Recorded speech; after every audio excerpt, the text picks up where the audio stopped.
Boa noite, queridos irmãos e irmãs, graça e paz.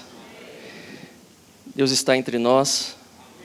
Podemos experimentar da presença restauradora do Espírito Santo neste lugar. E acreditamos que o Senhor continuará se movendo aqui nesse culto. Inclusive agora por meio da sua palavra, nós esperamos ouvi-lo, esperamos ser edificados, fortalecidos, encorajados pelo Senhor. Abra comigo sua Bíblia em Lucas, capítulo 5, a partir do versículo 12. Evangelho de Jesus Cristo, segundo escreveu Lucas, capítulo 5, a partir do versículo 12.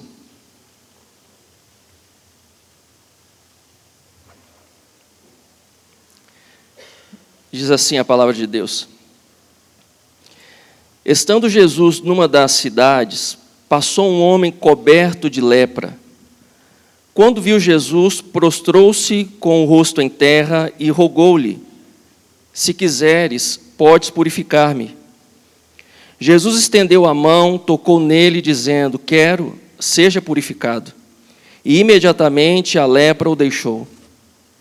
Então Jesus lhe ordenou: não conte isso a ninguém, mas vá mostrar-se ao sacerdote e ofereça pela sua purificação os sacrifícios que Moisés ordenou para que sirva de testemunho.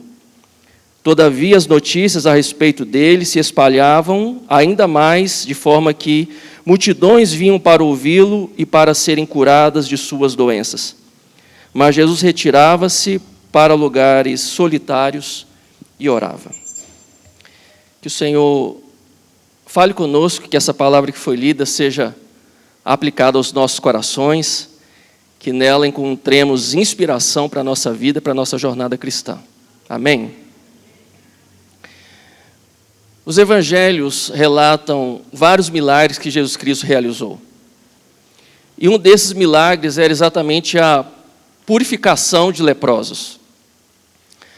Apesar de terem sido muitos que foram tocados por Cristo, tiveram sua sorte mudada, apesar de muitos leprosos terem sido purificados, basicamente apenas 2 registros que dão detalhes, que especificam algumas dessas curas. Uma é essa, que se refere ao texto que nós lemos, que está registrada nos 3 evangelhos sinóticos, Mateus, Marcos e Lucas. E uma segunda ocasião em que o evangelista Lucas também registra com detalhes, é no capítulo 17, onde fala da cura de 10 leprosos. Eu quero, então, convidá-los nessa noite a refletirmos a respeito da purificação deste leproso e entendermos como Deus manifesta graça em nossas vidas, em situações, às vezes, caóticas, em situações onde não há esperança. Na minha jornada de pregação, eu não preguei muitas vezes a respeito dos leprosos. E a última vez que eu preguei, faz exatamente 6 anos, em outubro de 2013. E talvez você pode se perguntar por que eu lembro com tanta exatidão. É porque na ocasião aconteceu algo curioso que acabou me marcando. Eu tinha viajado de Belo Horizonte para o interior de Minas para realizar um casamento num sábado e permaneceria nessa cidade para pregar também nessa mesma igreja no domingo à noite. E foi então nessa ocasião que eu preguei sobre o leproso que foi purificado. E claro que eu preguei no domingo à noite, não no casamento, né? Porque não seria só para esclarecer. Terminado então essa jornada de pregação, essa agenda, antes que voltássemos para Belo Horizonte, eu percebi em mim uma alteração dermatológica. Mas não era lepra, fica tranquilo. Quando voltamos para Belo Horizonte, minha esposa e eu, nós fomos para um pronto atendimento e eu fui diagnosticado com catapora, varicela. Fiquei em dúvida porque não tinha certeza se eu tinha tido catapora na infância. Eu conversei com a minha mãe e ela falou: acho que você teve. Passados 2 dias, não tive melhora, eu voltei em um outro médico, consegui uma consulta com a dermatologista. Ela ficou em dúvida em relação ao diagnóstico catapora, pediu alguns exames para realmente fechar o diagnóstico, mas me deu uma medicação para aliviar um pouco os sintomas, e eu voltei para casa, mas isso não resolveu. E 48 horas depois eu estava de novo no pronto-socorro do Hospital Belo Horizonte. Os médicos que me receberam ali naquele momento também não conseguiram fechar um diagnóstico. Pediram para tirar fotografia, para mandar para alguns especialistas que estavam fora do hospital. Resolveram me internar. E quando eu estava sendo encaminhado, transferido para o andar de internação, a Andresa, eu e mais uma enfermeira no elevador, eu me lembro que um homem entrou e ele me olhou da cabeça aos pés. E eu sei que não era uma cena bonita de se ver, porque naquela ocasião, as vesículas, as bolhas já tinham tomado o meu corpo todo. Eu só não tive dessas vesículas, dessas feridas, no rosto, na palma das mãos e na planta dos pés. Fora isso, o meu corpo inteiro estava tomado dessas vesículas.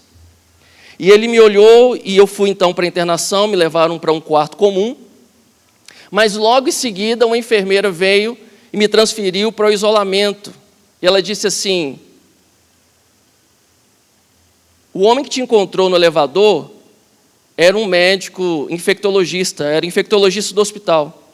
E ele disse que você precisava ser transferido imediatamente para o isolamento.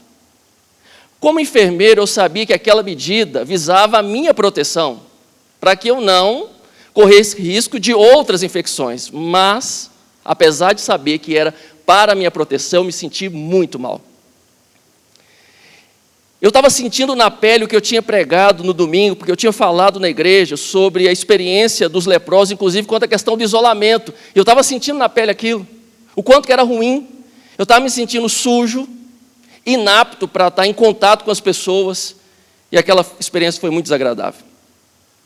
Eu fiquei 7 dias em isolamento, e o final, o diagnóstico foi de eritema polimorfo, um tipo de afecção alérgica que normalmente não é tão comum e pode se manifestar de uma forma muito grave. No meu caso, a suspeita recaiu sobre a comida japonesa que eu tinha comido na recepção do casamento, ou de um comprimido de dipirona que eu tinha tomado no dia seguinte por causa de uma dor de cabeça. A verdade é que até hoje não está muito claro para mim essa questão do diagnóstico, porque eu voltei depois a comer comida japonesa e tomar dipirona.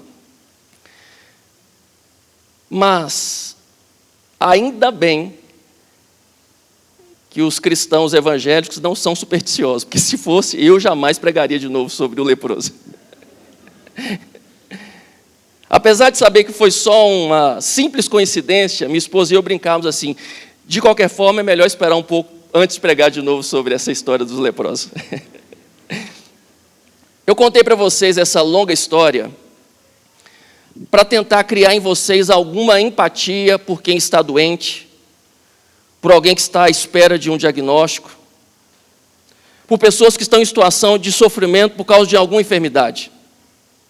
É claro que o sofrimento que eu experimentei não chegava aos pés do sofrimento dos doentes na época de Jesus. Pensem vocês, eu enfrentei isso em pleno século XXI, estando hospitalizado no hospital com muitos recursos terapêuticos à disposição. Apesar do constrangimento ou da experiência ruim do isolamento, eu pude ser acompanhado pela minha esposa, pela minha mãe, que me deram suporte durante todo o período de internação. Mas gostaria que vocês pensassem na situação desse homem que nós lemos aqui. A Bíblia não nos dá detalhes a respeito de quem ele era, não nos diz o seu nome, mas ele tinha um nome, ele tinha uma família. Imaginem então vocês esse homem, se de repente em um dia comum ele se levanta e percebe talvez uma mancha no corpo. Pode ter compartilhado com a esposa e ela olhou e lembrou a ele que ele deveria se apresentar ao sacerdote. Porque, de acordo com a lei de Moisés, os sacerdotes eram os responsáveis não só por diagnosticar a lepra, como também por tomar as medidas que eram necessárias. Esse homem, então, talvez tendo ido ao sacerdote, tendo sido examinado por ele de forma minuciosa, esse homem, então, volta para casa com um diagnóstico terrível. Ele chega para a esposa e diz: eu tenho lepra. E era algo terrível, certamente era um diagnóstico terrível, porque a partir dali tudo na sua vida mudaria. Aquele homem agora, a partir desse diagnóstico, enfrentaria uma série de situações.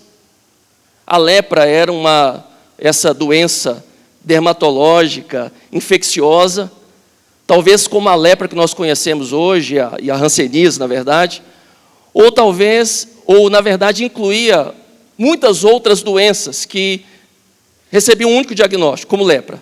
Todas as doenças, ou muitas das doenças dermatológicas daquele tempo, eram apenas classificadas como lepra. Essa condição, então, de ser um leproso, era uma condição que iria impedir que aquele homem vivesse uma vida normal a partir dali. Porque o leproso era uma pessoa considerada ritualmente impura. E por consequência disso, ele teria que se afastar do convívio normal com outras pessoas. Apesar de ser algo muito rigoroso, essa questão do isolamento, mas é graças a esse código sanitário dos israelitas, é que fazia com que a medicina deles fosse superior à dos outros povos contemporâneos. E é provável que foi graças a isso que os israelitas conseguiram sobreviver à peregrinação pelo deserto e tudo que tiveram que enfrentar. Aquele homem não poderia mais manter o convívio com a sua família. Ele teria que deixar sua casa, sua esposa, seus filhos, sua profissão. Enfim, aquele homem teria que deixar para trás tudo o que era de importante para ele. Teria que romper esses laços e viveria então separado. Viveria agora numa colônia, numa aldeia com outros leprosos. Levítico capítulo 13 diz que alguém que fosse diagnosticado com lepra, ou que manifestasse qualquer um desses sintomas, teria então que ser afastado, teria que viver separado, passaria a usar roupas rasgadas, andaria descabelado, teria que cobrir a parte inferior do rosto, e quando ele se aproximasse de alguém saudável, ele teria que gritar: impuro, impuro, para que as pessoas pudessem então se afastar dele. Vocês podem imaginar o impacto disso na vida física, social, emocional de uma pessoa? Além de tudo isso, havia também um impacto na vida espiritual. Como que aquelas pessoas poderiam então vivenciar algo tão trágico e ainda de alguma forma manter a esperança? Mas é em cenários como esse, em situações como essa, tão caóticas, que nós podemos nos encontrar com a misericórdia e com a compaixão de Deus. Apesar das situações mais adversas nas nossas vidas, nós podemos, nesses momentos, experimentar do favor e da graça de Deus. Voltemos ao texto, então, para entender como que se deu esse encontro desse homem com a misericórdia de Cristo. Diz o texto que certo dia que estando Jesus numa das cidades, passou um homem coberto de lepra. Os leprosos, eles deveriam viver em colônias, deveriam viver em leprosários, deveriam viver separados. Mas Lucas, esse evangelista, é o que mais destaca essa dinâmica do ministério de Jesus percorrendo as cidades. E apesar de não termos muitos detalhes nesse texto, nós podemos entender que este leproso descumpriu a lei de Moisés. Ele foi à cidade, saiu do leprosário, saiu da colônia onde deveria permanecer, ele foi à cidade e ele foi ao encontro de Jesus. Essa questão da fuga dos leprosos, do local onde deveriam ficar, isso acontecia também no Brasil. Durante muitas décadas, uma das políticas para o controle da lepra no Brasil era exatamente o isolamento compulsório. Há uma lei de 1949 que garantia esse direito de que os leprosos fossem levados à força para os leprosários e os filhos deles eram enviados para educandários. Isso só deixou de ser assim em 1962, quando essa lei foi derrubada, exatamente por entender que a lepra não era de contágio hereditário, não era hereditária, e, portanto, não havia necessidade dessa recomendação do isolamento. Mas até que isso acontecesse, muitas vezes os leprosos fugiam desses ambientes, exatamente para encontrar algum tipo de autonomia, de dignidade. Eu conheci aqui em Anápolis um lugar que funcionou mais ou menos assim, como refúgio para leprosos. E eles fugiam para esses lugares e ali se mantinham numa outra comunidade, vivendo agora no ritmo deles, buscando exatamente encontrar um pouco mais de sentido para a existência de quem já estava marcado por esse estigma, por todo esse preconceito, por essa condição. Viviam numa espécie de quilombo de leprosos. Eu imagino que deve existir, ou existia algum tipo de solidariedade entre os leprosos que viviam na colônia, mas ainda assim, esse não era um bom lugar para se viver. Eu imagino que essas aldeias, que esses lugares onde se reuniam os leprosos, era um lugar marcado por medo, por dor, por tristeza, por desesperança. Eu imagino que a morte era uma visitante frequente nesses ambientes.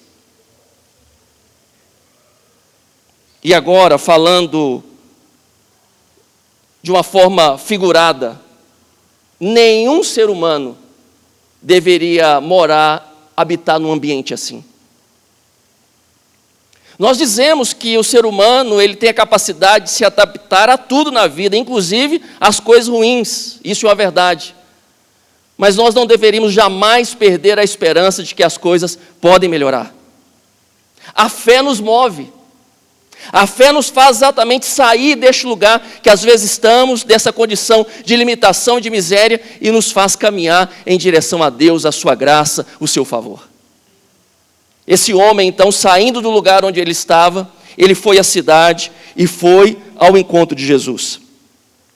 Estando Jesus numa das cidades, passou um homem coberto de lepra. Quando viu Jesus, prostrou-se com o rosto em terra. Este homem vai ao encontro de Jesus, e é interessante que Lucas aqui nos dá também um detalhe. Lucas, como médico, ele é bem mais específico do que os outros evangelistas em relação à condição, ao estado de saúde desse homem. Diz que ele estava coberto de lepra. Isso nos faz entender que não era uma doença em estágio inicial. Possivelmente ele já estava com a doença em estágio avançado, podendo talvez estar vivendo já sequelas, sem nenhuma esperança, sem nenhuma possibilidade de cura. Esse homem vai ao encontro de Jesus, talvez já não tendo nenhuma outra solução, como a mulher do fluxo de sangue, que depois de ter vendido todos os seus bens, ter tentado de todas as formas resolver o seu problema, mas não encontrando nenhuma solução, talvez aquele homem tivesse ouvido também falar da fama de Jesus, e ele vai ao encontro dele, porque talvez essa fosse a sua última chance, a sua última esperança, porque nada mais tinha funcionado na sua vida. A lepra, ela é símbolo do pecado. Por ser uma doença de alguma forma repugnante, contagiosa e sem possibilidade de cura, a lepra tinha esse sentido. Talvez também pelo fato de que, em alguns contextos da Bíblia, a lepra era resultado de um castigo divino, como no caso de Miriam, quando se rebelou contra o seu irmão Moisés. Nós temos referência, então, também do rei Uzias, quando, se tornando tão arrogante, entrou no templo, ofereceu sacrifício, fez o que ele não deveria e também foi castigado com lepra. Os leprosos, de alguma forma, eles eram tidos como sendo amaldiçoados por Deus. Quando a gente faz uma comparação da lepra com o pecado, a gente realmente encontra algumas semelhanças interessantes. Primeira semelhança: a lepra tem um longo período de incubação, entre 6 meses até 6 anos. A infecção normalmente não manifesta sintomas nos primeiros meses, Pode demorar de 6 meses a 6 anos ou mais. Algumas literaturas dizem que pode demorar até cerca de 20 anos. Da mesma forma o pecado. Ele pode não manifestar no primeiro momento os sintomas ou as consequências, mas as consequências do pecado, elas sempre vêm. Outra semelhança do pecado e a lepra é que a lepra produz perda da sensibilidade.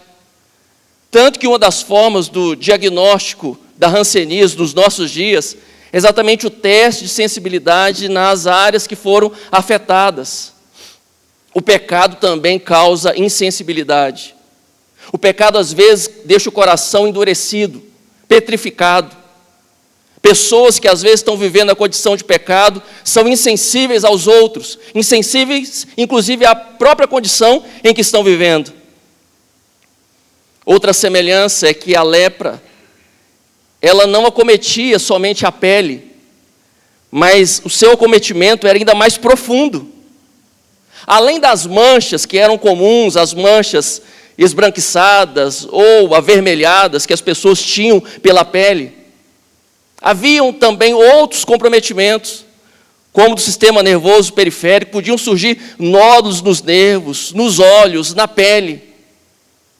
Por causa da perda de sensibilidade, por perder o estímulo da dor, às vezes era comum que essas pessoas então se machucassem frequentemente, perdessem extremidade do corpo, podia perder então parte dos dedos, do nariz, das orelhas.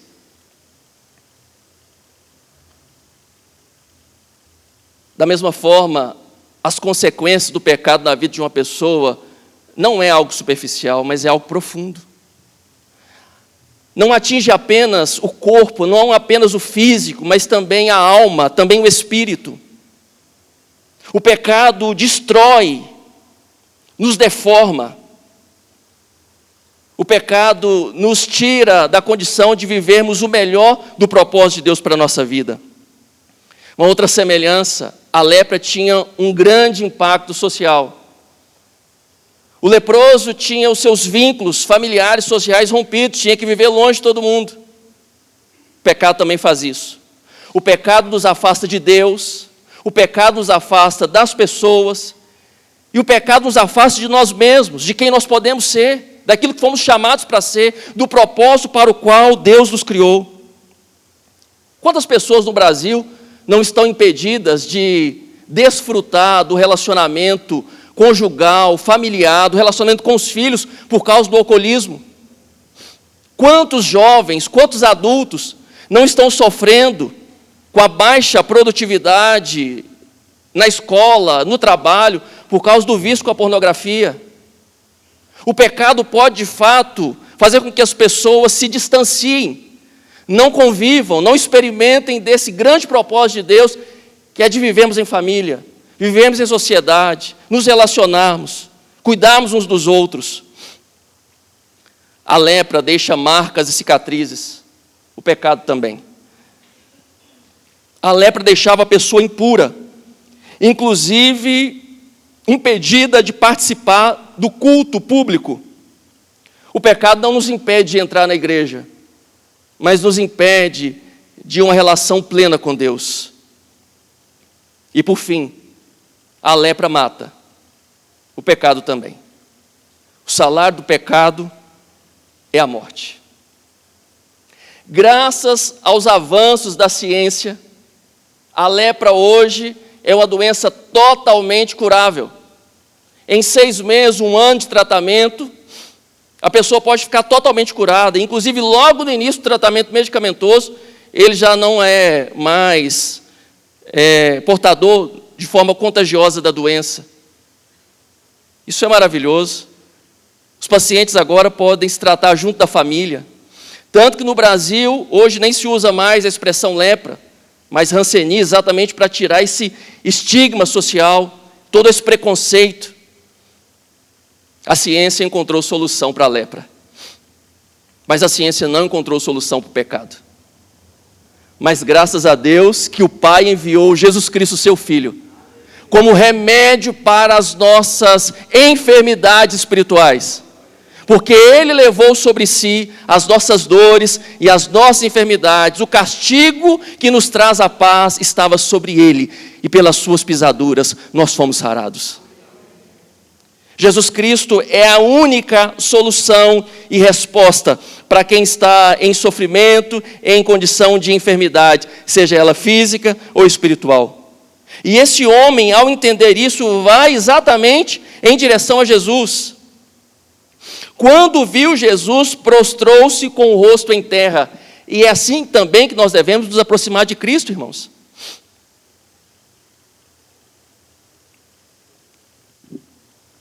Mateus diz que esse leproso, então, ao se aproximar de Jesus, lhe chamou de Senhor. Talvez pudesse ser um simples cumprimento, um cumprimento respeitoso. Mas esse cumprimento combinado com essa atitude, com a postura desse homem, nos revela muito sobre a compreensão que ele tinha a respeito de quem era Cristo. Aquele leproso estava reconhecendo a divindade de Jesus, reconhecendo o seu poder, talvez por ter ouvido falar da sua fama, e agora ao se encontrar com ele, ele vai, se prostra diante dele. Se colocou de joelho, suplicou, pediu ajuda, pediu socorro, clamou por misericórdia.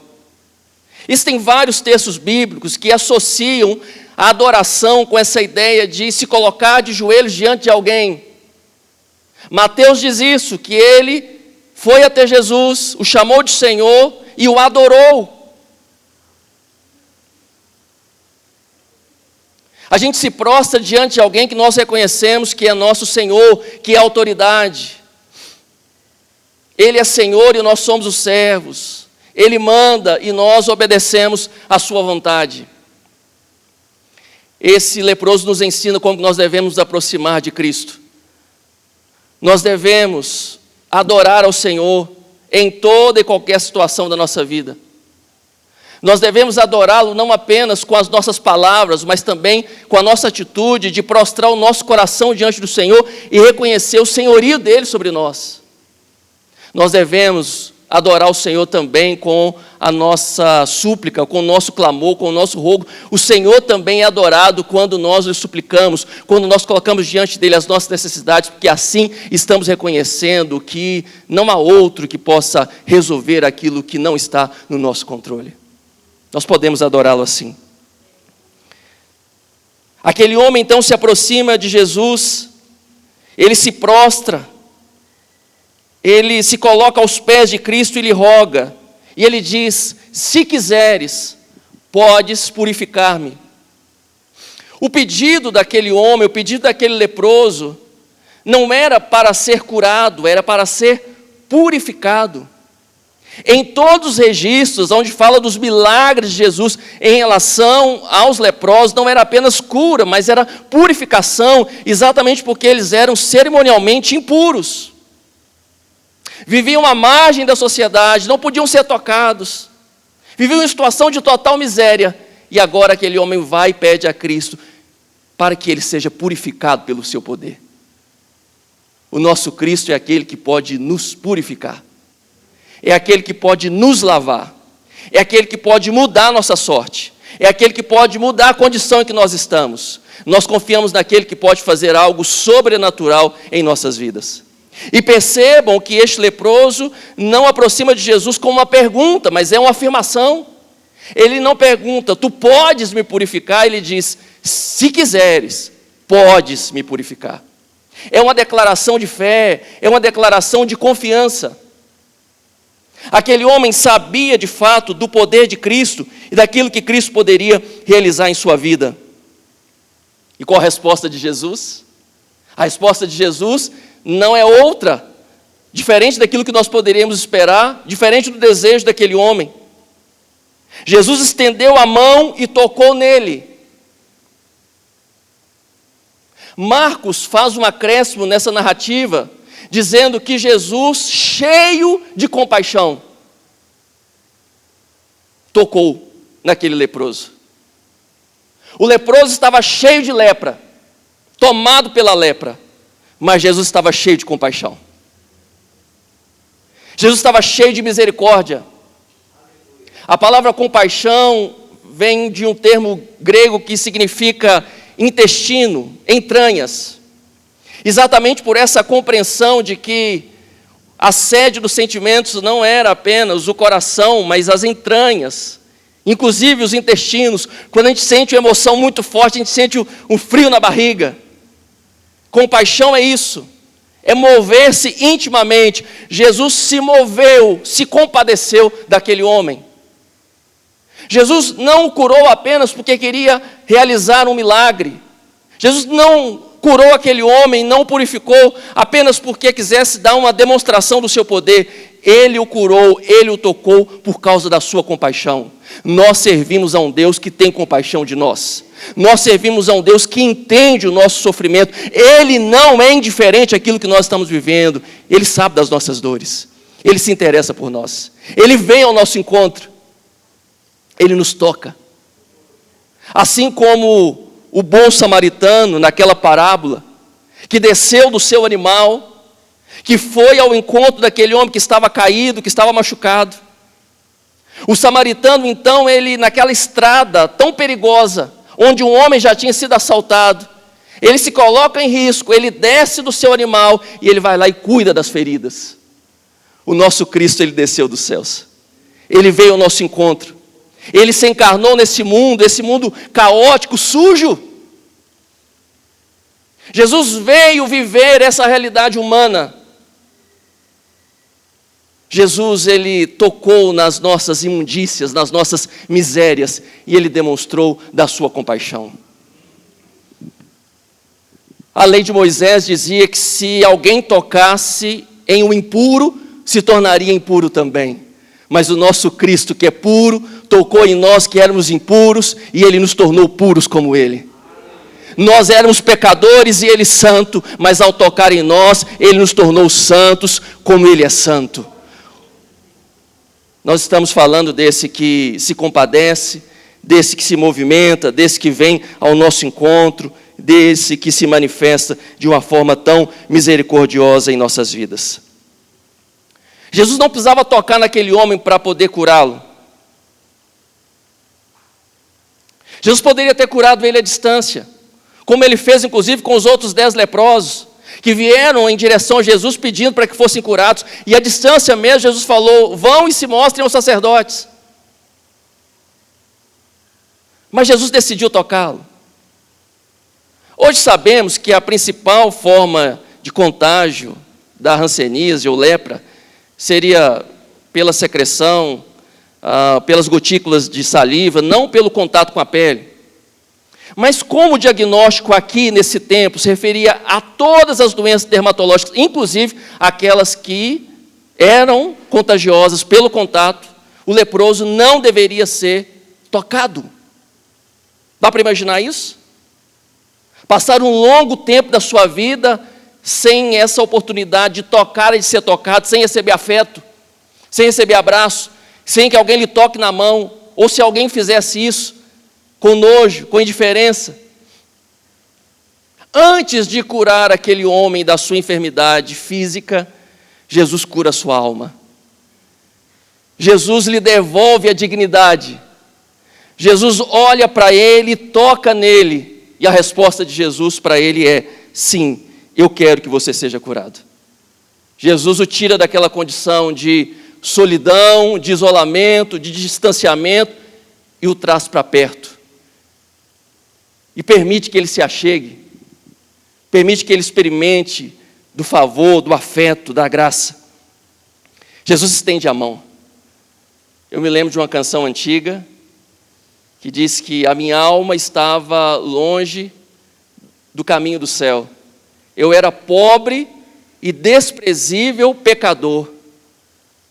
Mas Jesus transformou minhas trevas em luz, quando Ele estendeu as suas mãos para mim. Quando Jesus estendeu suas mãos para mim, eu era pobre e perdido, sem Deus e sem Jesus. Mas agora, eu me regozijo desde que eu aceitei, e na tempestade eu posso suportar, pois com Ele eu sou liberto do perigo e do mal, desde que Ele estendeu as suas mãos para mim. Nós estamos falando desse Deus que estende a mão, que vem ao nosso encontro. É interessante a iniciativa desse homem, de ter saído do isolamento, ter ido à cidade, ter ido se encontrar com Cristo. É interessante a iniciativa dele, é inspiradora a iniciativa dele. Mas a iniciativa primeira foi de Deus. Foi Deus que depois da queda veio ao encontro do homem o procurando, porque estava escondido entre as árvores do jardim. Aquele leproso só pôde ir até Jesus porque Jesus se encarnou, porque Deus veio até nós. É a iniciativa de Deus. É a iniciativa de Deus nos estender a sua mão, nos estender a sua graça, nos estender o seu perdão, nos estender o seu favor. É a iniciativa de Deus. É por causa do favor dele. Jesus estende a mão, toca naquele homem e lhe responde: eu quero, seja purificado. Percebam, aquele homem tinha uma certeza, ele tinha uma convicção. A convicção que ele tinha é que Jesus Cristo podia curá-lo, podia purificá-lo. Ele tinha certeza do poder de Cristo, mas ele não estava certo da compaixão de Cristo, ele não estava certo da vontade de Cristo. E agora todas as suas dúvidas se dissipam, porque Jesus disse: eu quero, seja limpo. As curas que Cristo realizava não tem uma significação apenas individual, local, contemporânea ou física, mas elas têm um sentido muito mais amplo, tem um sentido eterno, tem um sentido espiritual, porque nos revela o propósito, a intenção de Deus em nos curar.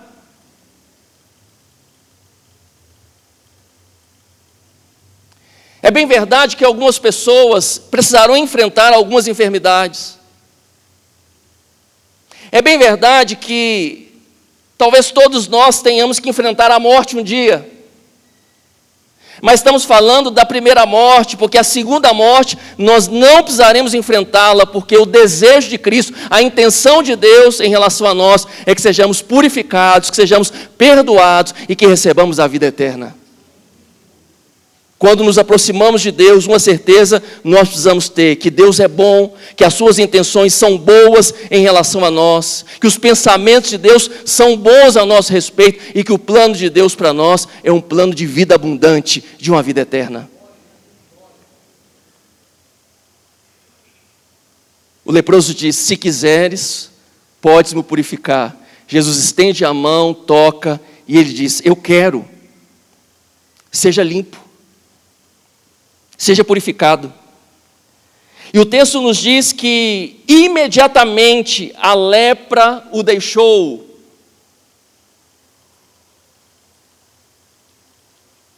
Consegue imaginar? Quantos anos, talvez, de sofrimento e agora sendo resolvidos com um toque, com uma palavra. Talvez é o tipo de coisa que nós gostaríamos de viver em relação aos problemas que enfrentamos. E a palavra de esperança é essa: sim, o nosso Deus tem poder para fazer esse tipo de milagres, para resolver coisas instantaneamente, imediatamente. Ele tem poder para isso. Não há nada que Deus não possa realizar dentro do seu propósito. Ele é poderoso. Ele pode fazer coisas instantâneas. Talvez você conheça testemunhos de pessoas que viveram anos com uma dependência, com um vício, e quando decidiram entregar aquilo para Cristo, imediatamente romperam com aquela situação, aquela cadeia, com aquela prisão. Isso pode acontecer. Mas também acontece de outras pessoas que recebem um milagre, experimentam de um milagre, num processo, numa caminhada, numa jornada. Este leproso foi imediatamente curado, os outros 10 não. Os outros 10 leprosos, quando se aproximaram de Cristo, ou mesmo à distância, pediram socorro, Jesus disse a eles: vão e se apresentem ao sacerdote. E eles foram. Mas quando foram, ainda não tinham sido purificados. Quando se puseram no caminho, Quando deram os passos, possivelmente viram no próprio corpo os sinais da cura, do milagre, da purificação. Eu não sei que tipo de experiência ou de resposta você experimentará em Deus, mas você pode experimentar de um milagre, de uma resposta imediata, mas você pode experimentar também de um milagre que se manifesta na jornada, no processo, quando você dá passos, quando você se aproxima, quando você caminha em direção àquilo que Deus tem para você. É também milagre. Ele pode fazer imediatamente, mas Ele pode fazer também no processo, quando vamos caminhando. Aquele homem foi imediatamente curado, a sua sorte foi restaurada. Jesus então diz a ele: não conte isso a ninguém, mas vá mostrar-se ao sacerdote. Todos os 3 evangelistas registram isso. Jesus então advertiu aquele leproso para que não contasse aquilo para ninguém. Podemos entender nessa intenção de Jesus de não se desviar do seu propósito, porque ele realizava sinais, manifestando a chegada do reino de Deus, manifestando cura, mas a intenção de Deus, de Cristo, não era ser apenas um milagreiro. Ele não queria apenas realizar milagres, o propósito de Cristo era também apresentar de uma forma completa a chegada do reino de Deus, anunciando essa palavra, convidando os corações para que se rendessem a Cristo, para que se quebrantassem diante da vontade do propósito dele. Jesus também não queria aqui antecipar algum tipo de oposição que poderia acontecer por parte dos judeus. Ele diz então àquele homem: não conte a ninguém. A gente sabe que ele contou, ele não conseguiu, era algo muito surpreendente. A sorte, a história daquele homem estava sendo mudada, era difícil guardar esse segredo. Ele contou, saiu, anunciou para todo mundo. Mas Jesus disse a ele: vá e se mostre ao sacerdote. Ele já tinha sido curado, mas era necessário agora que ele obedecesse à lei de Moisés. O poder de Cristo é maior do que da lei, mas Jesus orienta aquele leproso para que fosse cumprir a lei e se mostrasse ao sacerdote, inclusive oferecesse sacrifício pela sua cura, como a lei previa. Jesus disse que isso era necessário para testemunho. Testemunho de quem? De todos, dos sacerdotes que veriam que o Messias tinha chegado, daquele próprio homem, das pessoas que estavam ao redor dele. Era necessário também, porque ali naquele contexto, dentro do judaísmo, havia uma separação clara entre o papel, entre o ofício do sacerdote e do médico. Mas especificamente quanto à lepra, isso era uma exceção. Era o sacerdote quem fazia o diagnóstico, e era somente o sacerdote que poderia também atestar a cura.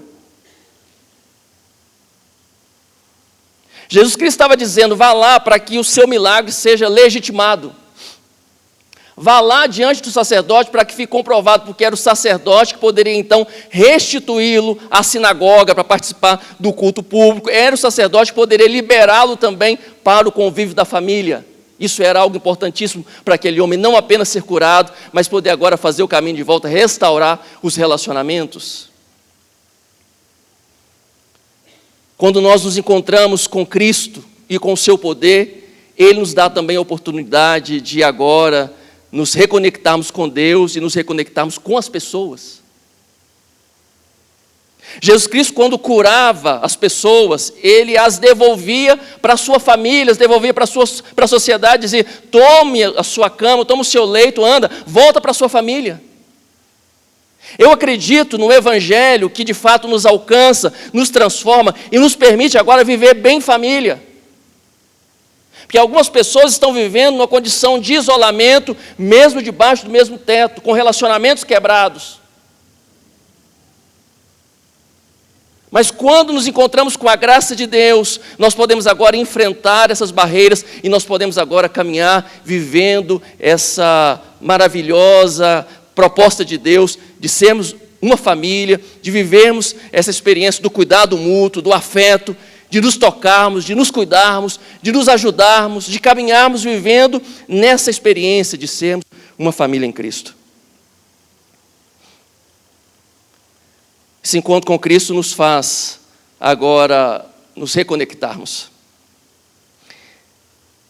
E acabando, irmãos, concluindo,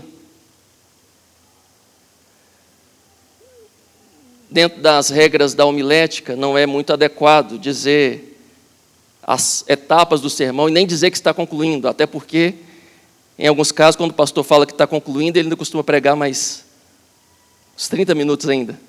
Misericórdia. Mas parece que tem um efeito psicológico quando você fala assim, eu estou concluindo, até quem já estava quase dormindo, quem estava disperso, fala, ai, até que enfim. Parece que as pessoas retomam assim a concentração. Tem um efeito interessante, estou concluindo.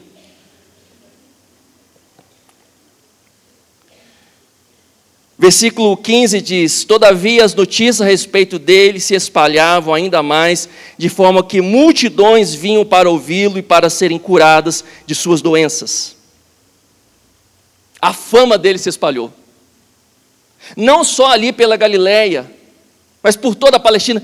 Todas as pessoas ouviam falar de Cristo, do seu poder, quem ele era, do que ele estava realizando, do seu ensino sobrenatural, do seu ensino com autoridade, da sua compaixão, da sua misericórdia. A fama dele se espalhou pela Ásia, se espalhou pela Europa, se espalhou pela América. A fama de Jesus Cristo se espalhou e chegou até nós. Nós ouvimos falar de quem Cristo é.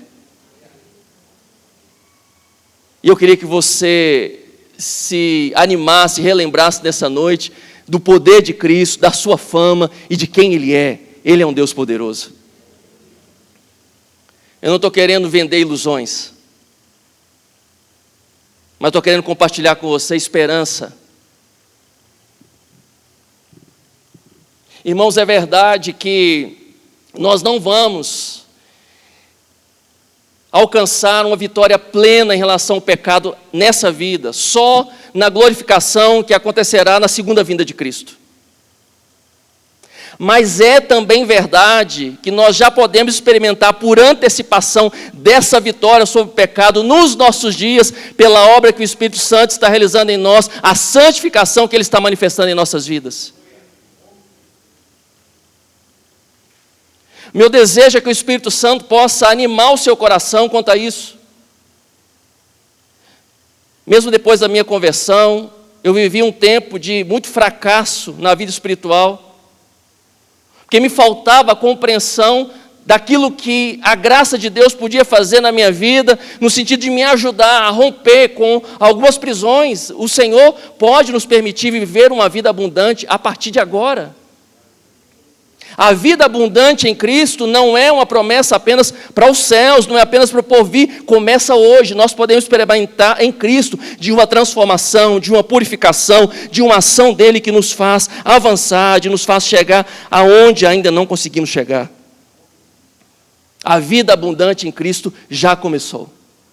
O encontro com Ele, o toque dEle em nossas vidas, nos permite agora experimentar dessa vitória em relação ao pecado. Há esperança para você em relação ao pecado, tem solução. Mesmo que vamos continuar enfrentando isso durante toda a nossa jornada terrena, nós não estamos mais sob o domínio do pecado, nós temos agora uma nova vida em Cristo Jesus.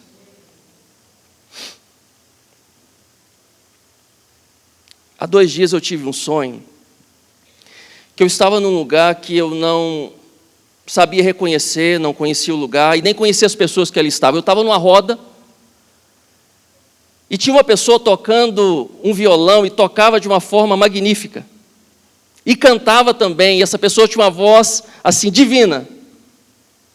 Só que o que me chamava a atenção no sonho é que ela não conseguia tocar a música completa, porque toda hora ela tinha que parar, por causa do cigarro que ela estava com ele na mão, e isso atrapalhava tocar e cantar.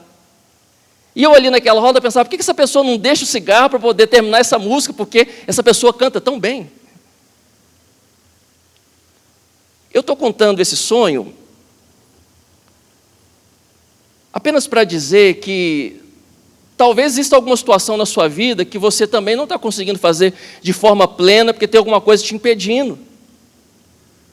Talvez tenha alguma coisa te aprisionando ou tirando o seu foco, não te permitindo fazer de forma tão plena aquilo que você pode. Talvez um dom, uma habilidade que você tem, você não está vivendo isso, porque alguma coisa está te aprisionando. Talvez uma enfermidade, talvez nem seja física. pode ser uma coisa na alma, pode ser uma situação que você está preso a ela, que você não consegue romper. Tem vida plena para você, tem vida plena para cada um de nós. E eu não sei qual pode ser a sua situação, pode ser algum tipo de vício ou dependência também, não importa o que seja, tem solução para a sua vida, para as nossas vidas. Nós estamos falando de um Cristo que pode nos alcançar e pode nos fazer viver essa plenitude. O desafio para você e para cada um de nós é sairmos dessa colônia de miséria e nos achegarmos a Cristo, nos achegarmos à graça dEle, darmos os passos de fé e irmos em direção àquilo que Ele pode fazer, operar, realizar em nossas vidas. Jesus está com as mãos estendidas. A iniciativa é dEle, não é nossa. Quando Jesus estendeu a sua mão para mim, tudo mudou. Aquele leproso aproveitou a oportunidade. Jesus estava passando por ali. Jesus está aqui nessa noite. Ele está no meio do seu povo, no meio da sua igreja. Jesus Cristo, Ele se manifesta. A sua presença, mesmo que não possa ser vista, ela pode ser experimentada aqui nessa noite. Cristo está aqui. E você tem a oportunidade de fazer o mesmo que aquele leproso fez. Se achegar a Ele, reconhecer o senhorio dEle. Você tem a oportunidade de se achegar a Ele, se prostrar diante dEle. Não há nenhuma vergonha em reconhecer as nossas misérias, em reconhecer as nossas imundícias. Todos nós temos algo para ser tratado por Deus. Apenas alguns enfrentaram ou enfrentarão a lepra, mas todos nós enfrentamos a condição do pecado.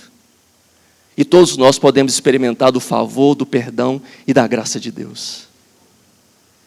Cristo está aqui, para que você receba o toque dEle, para que você receba nessa noite o perdão de Cristo. Talvez você se sente envergonhado, talvez você se sente aprisionado, talvez a sua vida esteja se deteriorando, talvez você está se deformando, algumas coisas preciosas você perdeu.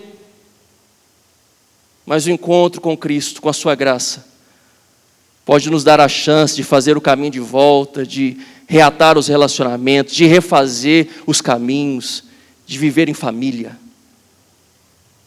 Experimente disso. Experimente do favor do Senhor. Feche os seus olhos neste momento, vamos orar. Ah, Cristo, te agradecemos por tua infinita misericórdia. Te agradecemos, Jesus, por ter vindo a este mundo, ter tomado a forma humana. Te agradecemos, Jesus, porque o Senhor veio participar da nossa miséria.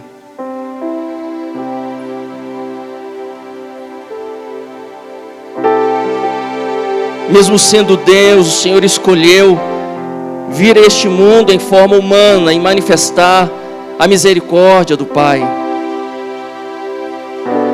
Obrigado, Jesus, que pelo seu poder que se manifestou ali na cruz, nós podemos hoje ser limpos, ser purificados, ser perdoados, sermos libertos das nossas prisões. Obrigado, Jesus, porque o Senhor tocou em nós e nos tornou puros, nos santificou, nos lavou com seu sangue precioso e poderoso. Obrigado porque o pecado já não tem mais domínio sobre nós, porque a tua cruz, o teu favor derramado ali na cruz, nos dá condições agora de vivermos uma vida livre. Senhor, nós nos prostramos diante de Ti nessa noite. Assim como esse homem, nós nos lançamos aos Teus pés, dizemos: olha para nós, olha para as nossas enfermidades, olha para o nosso coração. Não olha só para a nossa aparência, porque talvez do lado de fora podemos estar apresentando que está tudo bem, mas o Senhor sabe como está o nosso coração.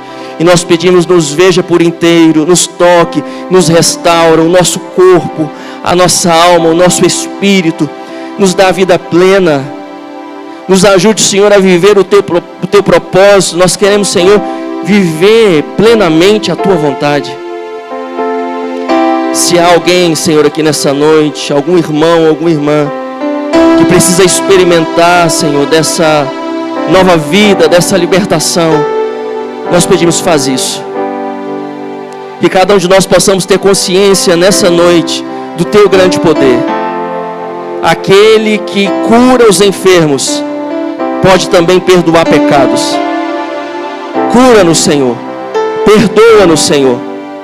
O teu poder, o teu favor sobre nós nos dará a chance de viver uma nova vida. Abençoa-nos com a tua graça. Alcança-nos com o teu favor e com o teu perdão. É a nossa oração, no nome santo de Jesus. Amém.